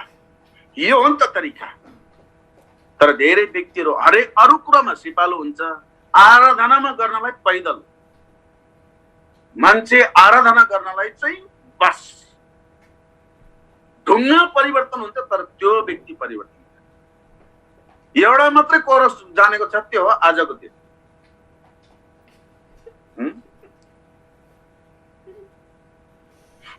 परिवर्तन परिवर्तन परिवर्तन परिवर्तन परिवर्तन। यो सिपालुहरूले जहिले पनि सिक्छ। कहाँ सिकेको दाउद? कहाँ सिक्यो? बाउले सिकाए? सिकाएन। आमाले सिकाए? सिकाएन। राजाले सिकाए? सिकाएन। कसले सिकाए? प्रभुको उपस्थितिमा गोठालो हुँदाखेरि सिकेको। हालेलुया हालेलुया। गोठालो हुँदाखेरि सिकेको, आफै सिकेको। त्यतिखेर चाहिँ वीणा बजाउने स्कुल थिएन, वीणा बजाउने सिकाउने स्कुल थिएन। दाउदले धेरै कुरा सिकेको छ प्रभुको उपस्थितिमा, किनभने उसको विचार जहिले पनि प्रभुसँग रहन्थ्यो। हालेलुया। अनि नम्बर 1 वो आराधना गर्नलाई सिपालु थियो। यो 18 पदमा यो वीणा बजाउने भने चाहिँ वीणा बजाउने चाहिँ के हो? त्यत्तिकै बजाइदिने होइन, त्यत्तिकै होइन। धेरै हाम्रो चाहिँ जवान छोराछोरीहरू हुन्छन्, बाजा बजाउँछ, आराधना गर्दैन, खालि बजाउनु मात्रै आएको हुन्छ, आराधना गर्दैन। तर यो दाउद चाहिँ ऊ छुट्टै थियो, ऊ बजाउँथ्यो पनि प्रभुको आराधना पनि गर्थ्यो। हालेलुया। बजाउँदैछ, प्रभुको आराधना गर्दैछ। धेरै व्यक्तिहरू आराधना गर्दैन, बजाउँछ मात्रै। त्यो त बजाउने ट्यालेन्ट मात्रै हो, बजाउने खुबी मात्रै हो। तर प्रभुले चाहनु भएको चाहिँ आराधक हो। संसारको मान्छेहरूले पनि बजाउँछ, गिटार पियानो बजाउँछ, डरलाग्दो बजाउँछ, खतरा बजाउँछ, तर तिनीहरू आराधक होइनन्। तर प्रभुको उपस्थितिमा प्रभुले त आराधक खोज्दै हुनुहुन्छ। यो दाउद आराधना गर्न सिपालु थियो। यति सिपालु थियो। अनि यहाँनिर चाहिँ अब चाहिँ अर्को कुरो छ। जकरियाको पुस्तक 14 को 17 पदमा छ। कस्तो मजाको कुरो भनेको छ त्यहाँनिर। जकरियाको पुस्तकमा अब छिटोमा अब अगाडि बढ्छु, किनकि हामीसँग फेरि हुँदैन। जकरियाको पुस्तक त्यसको 14 अध्याय 16 के भन्छ 14 को 17 पद। जकरिया 14 को 17 पद के भनेको छ? सर्वशक्तिमान परमप्रभु महाराजालाई दण्डवत गर्न पृथ्वीका सबै परिवारहरू मध्येका जो जाँदैनन् तिनीहरूका निम्ति पानी पर्ने छैन। भन्न खोजेको चाहिँ प्रभुलाई आराधना नगर्नेहरूको जीवन परिवारमा पानी पर्दैन। पानी पर्ने भन्छ बाहिरको पानी आकाशबाट पर्दैन भनेर भन्न खोजेको होइन। यहाँनिर चाहिँ आत्मिकी पानीहरू बर्सिँदैन, आशिष बर्सिँदैन, अभिषेक बर्सिँदैन, मान्छेहरूको जीवनमा उन्नति देख्दैन, हुँदैन भनेर भन्न खोजेको। प्रियहरू, यहाँनिर आराधना भएन भने हाम्रो परिवार, हाम्रो जीवनमा कहिले पनि न त चङ्गाई बग्छ, न त आशिष बग्छ, न त परमेश्वरको अभिषेक बग्छ, न मेलमिलाप प्रेम बग्छ, केही पनि बग्दैन। किन के छैन? साँचो प्रकारको आराधना छैन। जान्दैन चाहँदैन त कसरी जान्ने? तर प्रियहरू, हामी साँचो आराधक हुनको लागि चाहना गर्न पर्यो। अनि यहाँनिर भनेको छ, यहाँ आराधना नगर्नेहरूले उनीहरूको निम्ति पानी पर्दैन। तपाईले सोच्नुहुन्छ पानी त सबैको लागि पर्यो त, पानी त आज सबैको लागि पर्यो त। डेभिड जेम्सले पानी पर्दैन भने यो पानी अर्कै पानी हो। यो जकरियाको पुस्तक 14 को 17 पदको पानी चाहिँ अर्कै पानी हो। यानी आत्मिकी झरी, आत्मिकी पानी वर्षाको बारेमा भन्छ यहाँनिर। Do you need rain? के तपाईलाई आज झरी वर्षा चाहियो? तपाईले सोच्नुहुन्छ ल हैन प्रशस्त पानी परेको छ चाहिँदैन। नो, त्यो देखिने बाहिरको पानीको आकाशबाट झर्ने पानीको बारेमा भनेको छैन। परमेश्वरको सिंहासनबाट बग्ने पानीको बारेमा भन्दैछ। We need rain. हालेलुया। हामीलाई त्यो वर्षाको आवश्यकता छ, हामीलाई त्यो झरीको आवश्यकता छ। हाम्रो प्रभु हाम्रो परिवारमा, हाम्रो मण्डलीमा बगाउनुहोस्, मेरो जीवनमा त्यो झरी दिनुहोस्। आजको प्रार्थना हुनेछ जब तपाईले यो बाइबल स्टडीबाट घरमा जानुहुन्छ अनि यो 6वटा कुराले लिएर प्रभुसँग आँसु बगाउनुहोस्। प्रभु, आजको दिनदेखि म सिक्न चाहन्छु, आजको दिनदेखि म यो कुरा गर्न लागू गर्न चाहन्छु। म तपाईको अगाडि म साँचो आराधक भएर म देखाउनेछु। अनि तब प्रभु मेरो परिवार मेरो जीवनमा तपाईँ परमेश्वरको अभिषेकका, तपाईँ परमेश्वरको चङ्गाई, तपाईँ परमेश्वरको आशिषको वर्षा म र मेरो परिवार र मण्डलीमा बर्सिनेछ। हालेलुया। मेरो परिवारमा मेरो जीवनमा त्यो बग्नेछ। अहिले जुन कुराहरू अवस्था आइरहेको छ त्यो अवस्थालाई तपाईँले लिएर केही नभन्नुहोस्। तपाईँले प्रभु मेरो यो कोरोना भाइरसबाट मलाई छुटकारा दिनुहोस् भनेर भनिरहनु पर्दैन। तपाईँले यसरी भन्नुहोस्, प्रभु मलाई तपाईँको साँचो तपाईँलाई आराधक बनाउनुहोस्, मलाई तपाईँको साँचो आराधक बनाउनुहोस्, ताकि मेरो जीवनमा अनि मेरो परिवारमा त्यो आत्मिक अभिषेक, चङ्गाईको झरी, आत्मिक आगोको झरी प्रभु बग्न दिनुहोस्, बर्सिन दिनुहोस्। हालेलुया भनेर भन्नुहोस्। आज के प्रेरो यो जब हुन्छ नि तपाईको जीवन र परिवारबाट त्यो हानिकारक कुरा गर्ने कुराहरू कुन ठाउँबाट, कुन दुलोबाट, कुन झ्यालबाट भाग्छ तपाईलाई थाहै हुँदैन।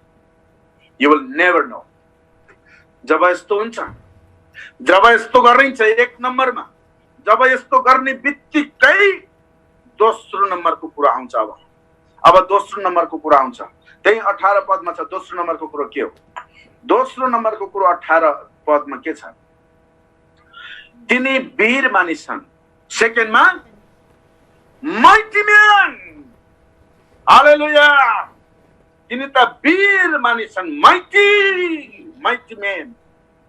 जवान केटालाई वीर मानिस भनेर भनेको छ। एक नम्बरमा तिनी सिपालु छन् बजाउनलाई। उनीहरूले त्यो बाइबल भन्छ, तर हिब्रू बाइबलले चाहिँ he was so talented to worship God भनेर भन्छ। He was so much talented to worship God भनेर भनेको छ। यहाँनिर हाम्रो नेपालीमा भनेको छैन। अनि यहाँनिर अर्को भनेको छ माइटी म्यान। तिनी वीर मानिस छन्। माइटी म्यान, वीर मानिसले के हुन्छ? वीर मानिसको खुबी के हुन्छ? यहोशू 1:9 पदमा, यहोशू 1:9 पदमा वीर मानिसको जीवनमा के हुन्छ? अब सुन्नुहोस् यहाँनिर के छ। अब जब वीर मानिस हुन्छ त्यो मानिसले के गर्छ? त्यो मान्छेले यो गर्छ। यहाँनिर यहोशूको पुस्तक त्यसको 1 अध्यायको 9 पद म पढ्छु। तँलाई मेरो आज्ञा छ, बलियो र खुबै साहसी हो, न डरा निराश न हो, किनकि त जहाँ गए तापनि परमेश्वर तेरो साथमा हुन्छ। यहाँनिर वीर मानिसहरू एकदम साहसीहरू हुन्छ, बलियो हुन्छ, निडर हुन्छ, निराश हुँदैन। अनि तपाईँलाई थाहा छ यो व्यक्ति दाउद वीर मानिस भएको कारणले गर्दा त्यो गोलियतसँग लड्नको लागि तयार भयो। जो व्यक्ति आत्मिकी रूपमा, आराधनाको रूपमा तयार भएका व्यक्तिहरू यिनीहरू वीर मानिसहरू हुन्छन्। उनीहरू डराउँदैनन्, उनीहरू निराश हुँदैन, उनीहरू हतोत्साहित हुँदैन, उनीहरू साहसी हुन्छ, उनीहरू लडाईँको निम्ति तयार हुन्छ। हालेलुया। लडाईँको निम्ति तयार हुन्छ, साहसीहरू हुन्छन्। यिनीहरू कहिल्यै पनि लोड्दैन। यशायाको 40 अध्यायको 29 देखि 31, यशाया 40 अध्यायको 29 छिटो छिटो हामी हेर्नेछौँ। हामीसँग केही समय छ अनि पछि हामी गर्नेछौँ। यशायाको पुस्तक 40 अध्यायको 29 पददेखि 40को 29 पददेखि यहाँनिर के छ भने उहाँले थकितहरूलाई बल दिनुहुन्छ र कमजोरीहरूको शक्ति बढाइदिनुहुन्छ। युवक पनि दुर्बल र थकित हुन्छ र जवान मानिसहरू थाकेर लड्छन्, तर परमप्रभुको आशा गर्नेहरूको बल फेरि नयाँ हुन्छ। तिनीहरू गरुड झैं माथि माथि उड्ने छन् र दगुरेर पनि तिनीहरू थाक्ने छैनन्। तिनीहरू हिँड्ने छन् तापनि मूर्छा पर्ने छैन। यो वीर मानिसहरूको खुबी यही हुन्छ। दाउद कहिल्यै पनि पछि हटेन।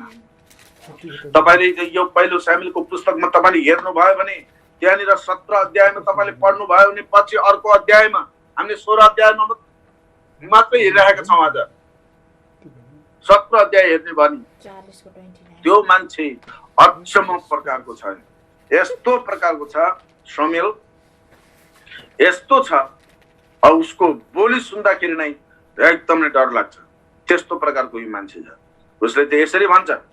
अनि के भनेको छ? यस्तो उ भने यो 17 अध्यायको 33 पददेखि साउलले जवाब दिए, तिमी गएर त्यस पलिस्तीसँग लड्न सक्ने छैनौ। तिमी त ठिटा मात्र छौ र त्यो चाहिँ जीवनभरि नै लडाइँ गर्दै आइरहेको। तर दाउदले साउललाई भने, हजुर म मेरो पिताका भेडाहरूको हेरचाह गर्दै आएको छु। जब सिंह अथवा भालुले आएर बगलबाट भेडा बोकेर लैजान्छ तब म त्यसको पछि गई त्यसलाई आक्रमण गरेर त्यसको मुखबाट त्यस शिकारलाई छुडाउँथे। यदि मलाई आक्रमण गर्नलाई त्यो फर्क्यो भने म त्यसको रौँ समातेर कुट्टी त्यसलाई मार्थे। मैले सिंह र भालु दुवैलाई मारेको छु। यस बेखतनाको पलिस्तीको दशा तिनीहरूको भन्दा असल हुने छैन, किनकि त्यसले जीवित परमेश्वरको सेनालाई विरोध गरेको छ। सिंह र भालुदेखि बचाउनु हुने परम प्रभुले यस पलिस्तीको हातदेखि पनि मलाई बचाउनु हुनेछ। ले हेर्नुहोस् त त्यत्रो साहस, ले हेर्नुहोस् त त्यस्तो अचम्म प्रकारको मान्छे। यो मान्छे एकदम वीर मान्छे थियो। यो मान्छे अति वीर मान्छे थियो। अनि त्यही भएर यो व्यक्तिको जीवनबाट परमेश्वरले अचम्मको काम गर्नुभयो। त्यो हुनको निम्ति 1 नम्बरको कुरा चाहिन्छ प्रिय राजा, वीर, न डराउने, हतोत्साहित नहुने, मूर्छा नपर्ने, परमेश्वरको उपस्थितिमा बलवान भएर अगाडि बढ्नको निम्ति हामीलाई 1 नम्बरको कुरा चाहिन्छ। हामी सिपालु आराधक हुनुपर्छ। आराधना गर्नलाई सिपालु व्यक्ति हुनुपर्छ, प्रभुको उपस्थितिमा रहने व्यक्ति। तेस्रो कुरो हेर्नेछ, तेस्रो असल योद्धा। तेस्रो नम्बरमा यो व्यक्ति असल योद्धा थियो, एकदम असल योद्धा। यति असल योद्धा थियो, हामीले दोस्रो तिमोथीको पुस्तक 4 अध्यायको 7 र 8 पदलाई हामीले हेर्यौँ भने, दोस्रो तिमोथीको पुस्तक 4 अध्यायको त्यसको 4 अध्यायको 7 र 8 पद। अलराइट, म चिचिरी अब म भन्छु, हामी चिचिरी जानेछौँ अगाडि। म तपाईँलाई धेरै म उ गर्दिनँ। दोस्रो तिमोथीको पुस्तक त्यसको 4को 7 र 8, 4को 7 र 8। मैले उत्तम लडाईँ लडेको छु, मैले दौड सिद्धाएको छु, मैले विश्वासलाई बचाइराखेको छु। अब उपरान्त मेरो धार्मिकताको मुकुट राखिएको छ, जो धार्मिकताको न्यायाधीश प्रभुले त्यस दिन मलाई दिनुहुनेछ, र मलाई मात्र होइन र उहाँको पुनरागमन प्रिय मान्यहरूलाई पनि दिनुहुन्छ। पावलले भन्छ मैले उत्तम लडाईँ लडेको छु। यहाँनिर दाउद छ, अनि पावलले भन्छ अझै पनि, उसले भन्छ मैले उत्तम लडाईँ लडेको छु। यहाँ लडाईँ चाहिँ कस्तो लडाईँ लड्ने हो? ही वाज असल योद्धा, म्यान अफ वार, लडाईँ गर्ने व्यक्ति थियो। लडाईँ तब हुन्छ जब हामी शक्ति र सामर्थ्यले भरिन्छौँ। वीर मानिसहरू, वीर परमेश्वरको छोरीहरू, वीर परमेश्वरको छोराहरू जबसम्म हुँदैन, हामी आत्मिक लडाईँको निम्ति तयार हुन सक्दैन। हामी आत्मिक योद्धाहरू आत्मिक युद्ध गर्न सक्दैन। त्यही भएर तपाईले साँचो आराधनामा साँचो आराधक नभइकन लडाईँ गर्ने कोसिस नगर्नुहोस्। लडाईँ गर्ने कोसिस नगर्नुहोस्। यो मान्छे एकदम डरलाग्दो लडाकु थियो। अघि भर्खर नै हामीले हेर्यौं शमूएलको 17 अध्यायको पहिलो शमूएलको 17 33 देखि 37 हामीले हेर्यौं। उसले भन्छ सिंह र भालुलाई मैले मारिदिएको छु, सिंह र भालुलाई मैले मारेको छु। तेस्रो नम्बरमा 18 पदमा हामी हेर्छौं यो व्यक्ति असल योद्धा थियो। असल योद्धाहरू, असल आराधकहरू, वीर मानिसहरूको जीवनमा तेस्रो नम्बरको कुरो छ जुन चाहिँ अलिकति डरलाग्दो छ, अलिकति अप्ठ्यारो छ, अलिकति पच्न नसक्ने कुरो छ।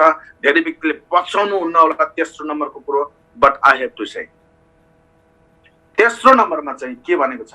बोल्नमा ज्ञानी। एक नम्बरमा आराधना गर्नलाई सिकाउनु, दोस्रो नम्बरमा वीर मानिस, तेस्रो नम्बरमा असल योद्धा, चौथो नम्बरमा बोल्नमा ज्ञानी। बोल्नमा ज्ञानी। अब म भन्छु यहाँनिर आज धेरै विश्वासीहरू छन्, उनीहरू आत्मिक योद्धाहरू भन्छन्, आत्मिक भइतो पलिन्छन्, तिनीहरूको मुख चाहिँ यस्तो छुरा छ, यो मुख चाहिँ ठीक छैन। अस्ति पास्टर साइमनले भन्दै हुनुहुन्थ्यो सबै विश्वासीहरूलाई जंगलमा बाघले खाएछ, त्यसको शरीर सबै खायो, मुख चाहिँ छोड्दैछ। परमेश्वरको आराधना गर्ने यो मुखले हामीले श्रापहरू बोल्नु हुँदैन। परमेश्वरको आराधना गर्ने ओठहरूले हामीले गलत कुरा बोल्नु हुँदैन। यहाँनिर याकोबको पुस्तक 1 अध्यायको 19 मा छ, 1 अध्यायको 19 मा, त्यहाँनिर 1 अध्यायको 19 मा के छ? हे मेरा प्रिय भाइयो अथवा बहिनीहरू, यो कुरा जान प्रत्येक मानिस सुन्नमा छिटो, बोल्नमा ढिलो र रिसाउनमा धीमा हुनुपर्छ। धेरै धेरै धेरै व्यक्तिहरूको मुख यस्तो छ, जब रिस उठ्छ नि तिनीहरूलाई, तब त्यो कति अभिषेकमा छ, कुन चाहिँ अभिषेकमा, कुन चाहिँ आत्मामा छ भन्ने प्रश्न देखिन्छ।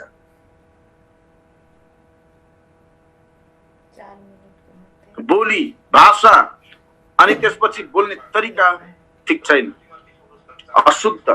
अशुद्ध बोली बोल्ने। रिस आइसकेपछि उनीहरू यस्तो बोल्छन् प्रियहरू, जब रिस आउँछ नि, शारीरिक रिस आउँछ नि, अनि उनीहरूको मुख चाहिँ एकदम ठिक छैन। बोल्नमा हतार नगर, यस्तो हुन्छ, अरूलाई बोल्नै दिन्न, अलिकति 2-4 जना जम्मा हुने बित्तिकै अरूको कुरा काट्ने, अरूको बदखुवाई गर्ने, अरूको के प्रभुको आराधना गर्नु त धेरै टाढाको कुरो। फेरि आज तपाईलाई सायद यो कुराले धेरै भित्र चोट लागिरहेको छ। तपाईले आफूलाई म को हुँ भनेर चाहिँ तपाईले आफूलाई महसुस गर्दै हुनुहुन्छ होला।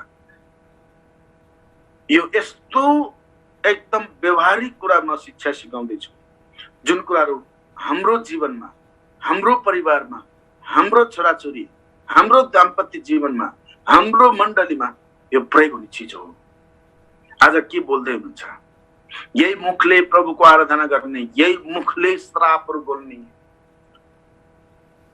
आज धेरै विश्वासी आमा बुवाहरूले चाहिँ आफ्नो छोराछोरीलाई त जन्मिँदै मरेको भए हुन्थ्यो नि, तैँले मलाई आज यस्तो दुःख दिस भनेर भन्छ। विश्वासी परिवारहरूले बोलेको भाषा शरमको कुरो, शरम लाग्दो कुरो आज हाम्रो परिवारबाट भइरहेको छ, हाम्रो मुखबाट भइरहेको छ। दोष लाउने कुराहरू, आफ्नो गल्ती कहिल्यै स्वीकार नगर्ने, आफ्नो कमजोरी कहिल्यै स्वीकार नगर्ने, जहिले पनि दोष लगाउने। यो गल्ती, यो समस्या कहाँबाट भएको? तैँले गर्दाखेरि भएको। प्रियहरू, आज हामी बोल्नमा ज्ञानी भयो भने अनि त्यसपछि परमेश्वरले अचम्म प्रकारले हामीलाई विजय दिनुहुन्छ। 17 अध्याय पुरा हुनुभन्दा अगाडि दाउदको जीवनमा 16 अध्यायको 18 पद पुरा भएको छ। 18 पदमा ऊ बोल्नमा ज्ञानी। यहाँनिर 5 नम्बरको कुरो छ। 5 नम्बरको कुरोमा चाहिँ र सुन्दर पनि छन्। सुन्दर भन्ने शब्द चाहिँ यहाँनिर शारीरिक सुन्दरता देखाउँदैन, तर आत्मिक सुन्दरता देखाउँछ।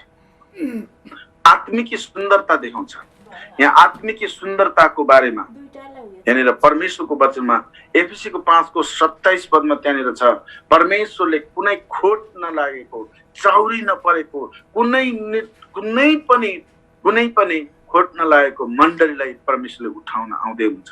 आत्मिक सुन्दरताको कुराहरू, प्रेरो आत्मिक सुन्दरताको कुराहरू परमेश्वरले यही समुएलको 16 अध्यायको 7 पदमा हामी पढ्छौँ। त्यहाँनिर भनेको छ परमेश्वरले चाहिँ रूप हेर्नुहुन्न, मानिसले चाहिँ हेर्नुहुन्न, रूप हेर्नुहुन्न।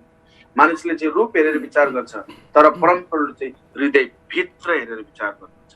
आज हाम्रो हृदय कति सुन्दर छ त्यो धेरै महत्त्वपूर्ण छ। प्रिय, यो 18 पदमा 5 नम्बरमा हामी हेर्दैछौँ सुन्दरता। सुन्दरता, आत्मिक सुन्दरताको कुराहरू यहाँ हुँदैछ। यहाँनिर सुन्दरता शारीरिक भए तापनि यसलाई हामी आत्मिक रूपमा हामीले हेर्छौँ। अनि तपाईँले यही कुरालाई चाहिँ हामी हेर्न सक्छौँ।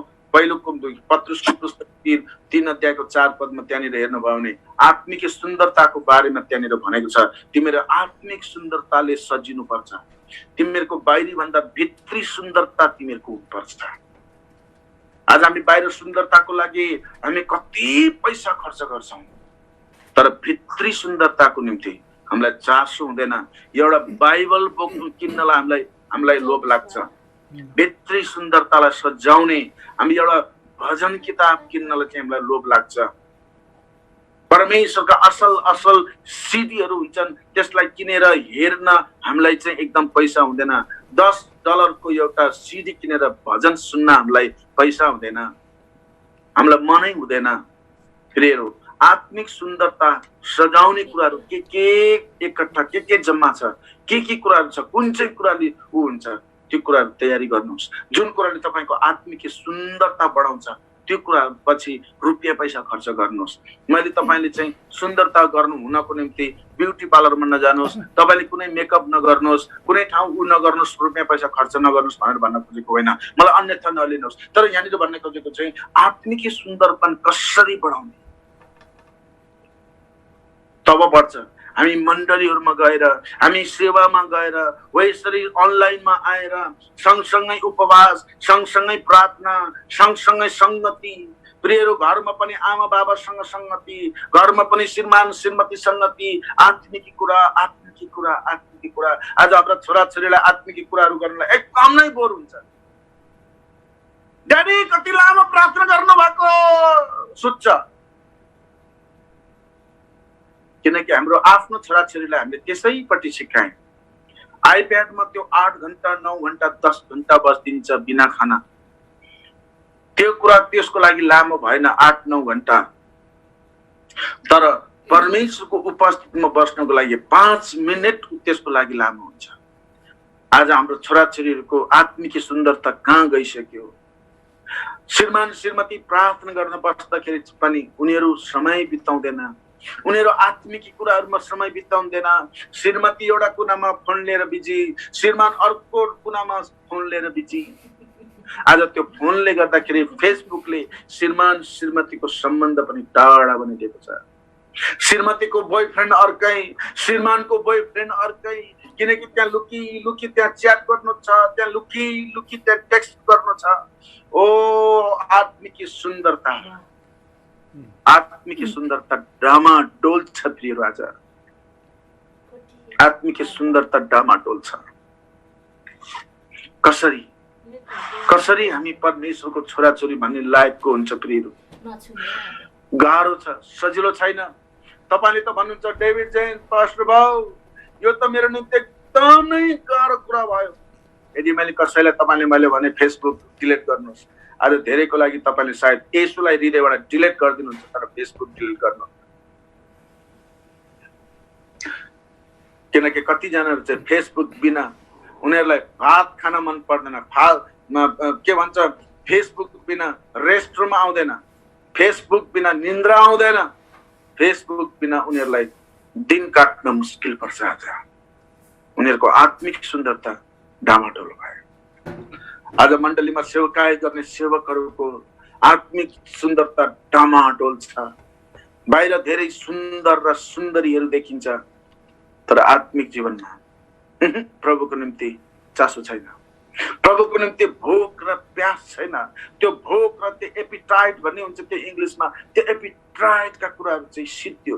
त्यो भोक नै एक प्रकारको प्यास, एक प्रकारको भोक हुन्छ, भित्रबाट छैन। गयो आत्मिकी सुन्दरता। प्रिय, आत्मिकी सुन्दरतालाई हामी ध्यान दिएन भने आज हामी हानिकारक आत्माको शिकार 100% हुन्छ, 100% हुन्छ। अन्तिममा 18 अध्यायमा के छ, 6 अन्तिममा चाहिँ अनि परम प्रभु तिनीसँग हुनुहुन्छ। अन्तिममा परम प्रभु हुनुहुन्छ।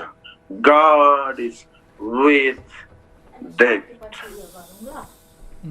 5वटा कुरा गर्नाले मात्रै परमेश्वर उसँग सदाकालको लागि हुनुभयो, परमेश्वरले छोड्नु भएन। फेरि यही यहोशूको पुस्तक, त्यहाँनिर हामीले 1:9 पद हामीले हेर्यौं, परमेश्वर सधैँ हामीसँग हुनुहुन्छ। यशायाको पुस्तक हामी 41 अध्यायको 11 पदमा त्यहाँनिर हेर्यौं भने 41:11 पद। अब हामीसँग थोरै समय छ अनि त्यो चाहिँ अब एकछिन पछि हामीले अरू छलफलमा बिताउने छौं। 41:11 पद, 41:11 पद। तँदेखि रिसाउनेहरू सबै निश्चय नै लज्जित हुनेछन् र शर्ममा पर्नेछन्, तेरो विरोध गर्नेहरू केही न केहीका र हुनेछन् र नष्ट हुनेछन्। यशायाको पुस्तक 11 अध्यायको हामीले 41 अध्यायको 11 पद हामीले हेर्यौं। अनि त्यसपछि हामीले ड्युटोनोमीको पुस्तक हामीले व्यवस्थाको पुस्तक 31 को 6 पदमा तपाईले हेर्नु होला। तर म अर्को एउटा खण्ड पढ्न चाहन्छु। त्यो हिब्रूको 13 अध्यायको 5 पदमा पढ्न चाहन्छु। त्यो एकदम नै असल छ। हामी हरेकले यसलाई हेर्न पर्ने हुन्छ। तिमीहरूका जीवन रुपियाँ पैसाको मोहबाट अलग राख। तिमीहरूसँग भएका कुरामा सन्तुष्ट गर्छ, किनकि उहाँले भन्नुभएको छ, म तिमीलाई कुनै रीतिले छोड्ने छैन, म तिमीलाई त्याग्ने छैन। आज कुन चाहिँ कुराले हामीलाई मोहित पारेको छ ती कुराहरुबाट हामी अलग रहनु पर्छ। यहाँनिर भनेको छ यहाँनिर चाहिँ रुपियाँ पैसाको मोहबाट अलग भनेर भनेको छ। रुपियाँ पैसा मात्र नभएर आज धेरै यस्ता कुराहरू छन् हाम्रो जीवनमा जुन कुराले हामी मोहित भएका छौँ, त्यो कुराबाट अलग हुनुपर्छ। तपाईँ आज केटाले केटीलाई मोहित गर्ने, केटीले केटालाई मोहित गर्ने। आज म मेरो श्रीमती विहीन, मेरो छोराछोरी विहीन म आज परदेशमा आज म आएको 7 वर्ष भइसक्यो। मैले एक्लै जीवन बिताएको। तर कुनै पनि कुराले मलाई यो देशमा, यो यति ठुलो देशमा आज यति उसमा चाहिँ मलाई कुनै पनि कुराले मोहित पार्न सकेको छैन। मैले त्यसलाई ठाउँ दिएको छुइनँ, किनकि म जान्दछु म को हुँ भनेर। त्यही भएर प्रियहरू, आज परिवारसँग रहँदाखेरि त एकदम आनन्दको कुरो हुन्छ। तर परिवारदेखि एक्लै तपाईको जीवन हुँदाखेरि तपाईको परमेश्वरको सम्बन्ध कस्तो हुन्छ। तपाई एक्लै हुँदाखेरि परमेश्वरसँगको सम्बन्ध कस्तो हुन्छ। मैले मेरो जीवनमा भोगेका कुराहरूबाट म भन्दैछु प्रियहरू, परमेश्वर हाम्रो जीवनमा रहनु भएन भने हाम्रो एक्लोपनमा हामी एक्लो हुन्छौँ। हामीलाई डिप्रेसनले समात्छ, हामी डिप्रेसनको शिकार हुन्छौँ। हामीलाई चिन्ता, फिक्र र एन्जाइटीहरूले हामीलाई शोकित पार्छ। हामीले 6वटा कुराहरू दाउदको जीवनीबाट हामीले हेर्यौं। परमेश्वरले तपाईलाई आशिष दिनुभएको होस्। यो 6वटा कुरालाई तपाईले कहिल्यै पनि जीवनमा नबिर्सिनुहोस्। 1 आराधना गर्न सिकाउनु। 2 हामी जहिले पनि वीर साहसिलो व्यक्ति हुनुपर्ने हुन्छ प्रभुको निम्ति। जब यो कुरा साहस हामीमा भएन भने हामी कहिल्यै पनि असल योद्धा, हामी आत्मिक युद्ध लड्न सक्दैनौँ। जब हामी आत्मिक लड्न सक्दैनौँ, हामी आत्मिकी क्षेत्रमा हामी बग्दैनौँ अगाडि, तबसम्म हामी चाहिँ असल बोली बोल्न सक्दैन। बोल्नमा ज्ञानी थियो ऊ व्यक्ति, अति ज्ञानी बोल्नलाई। हामी बोल्नमा पनि ज्ञानी हुनुपर्छ। हामीले के बोल्ने हो, ठिक कुरा बोल्नुपर्छ, बेठिक होइन। यदि तपाईले अविश्वासको कुरा बोल्नु भयो भने पनि तपाई बोल्नमा ज्ञानी होइन। त्यो अविश्वासको कुरा पनि नबोल्नुहोस्, किनकि तपाई त असल सिपालु आराधक हो नि।